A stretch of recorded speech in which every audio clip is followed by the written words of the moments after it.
Rono mar siemo jiwete gi magin we chama chiel.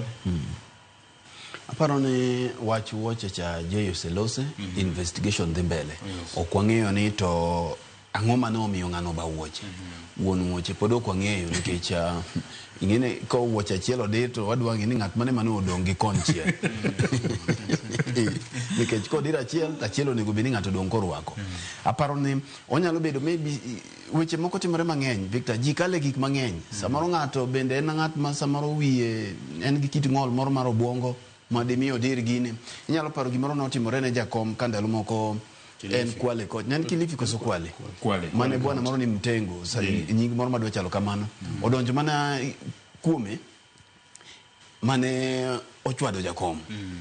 Weche mag security ne penjore. Koro magi kata mana jatend piny ma Amerika ndalo moko bende. Aparo ne en Obama by then kanyo dhi Iraq. Nen George Bush. Yes. No bayo gi wuoche. Doni macha to jofwambe mano bayo. Koro kapano nego wao yie ndere ahinya ka gima ne wuoche nyalo timo jatend piny onge madangu mi jatend piny ielo dre ahinya. Makmana security breach. Makmana Victor emomiyo winja wacho ni nyaka watim investigation muang'e ni to ng'acha ni amare ne en ang'o. Samoro ne en gi ilo kaka ne Fatuma wacho cha. Samoro ne en gi ilo jatend piny be ng'ama ji ohero. Yore ng'eny minyalo mosgo jatend piny. Koro kapod ok otim investigation modhi onwang' to kapani wanyalo gede wach nyanya nikech kik wach ni gik maber manyo timore. Aparo ni gima nyo omako pacha ahinya en wach manyocha jatend migawo mar omenda John Mbadi owacho ndalo achiel ka ok ariyo ka jatend piny pod ok obiro. Ka jatend migawo mar omenda John Mbadi bende sani kendo ing'e ni koro dhoge wer mana ka jatend piny nyo kwano nderni. Ema wacho ni kar dala chako dhiye to ka ndala ma jaji jojuogi to nyako ring ma kodgi. Na neno ka Mheshimiwa Mbadi osechako iro Mwej William cha.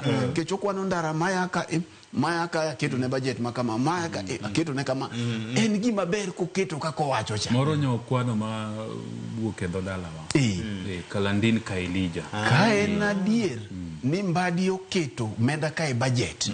Taparo ni en gima berie mogik moloyo. Nekech ntiere ndalo mana kaka Jeja wacho pile ni kineno ka pap diny. Tiloko pata.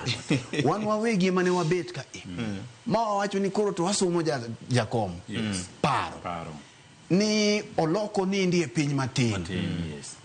Oganda luo ng'e tang'o ma ginyalo yudo nikech joluo ne ok oket ni nyaka wachwe remo milele. Koro kogik 2027 to wabiro timo ang'o? Wabiro kala aora cha.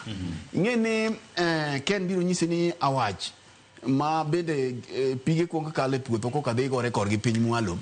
Ntiere ndalo ma winjo ka jiko na wacho pong. Ilicho ni kaka oro pong kata miri wuo pong to kichope dhoge kanyo go kinwang'o to kare be wacha. Ilicho ma. Koro kwa gike gengni e kwa biro kalo kocha. Lakini sane nike jatend piny king'iyo siasa manyo gore mwabiro samoro biro goe mbaka juma manyien en no thung'e. Ko ganda joma sawa ka odhi. Kisise gi bendo dhi.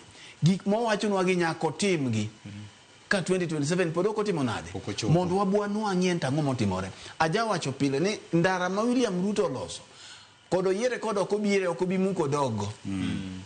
Kamilo Sierech moloso ok obi muko tim nade odogodo. Koro magi ma William Ruto kelo jotelo ma wan godo gin bende resources mimiyogi gitimo godang'o.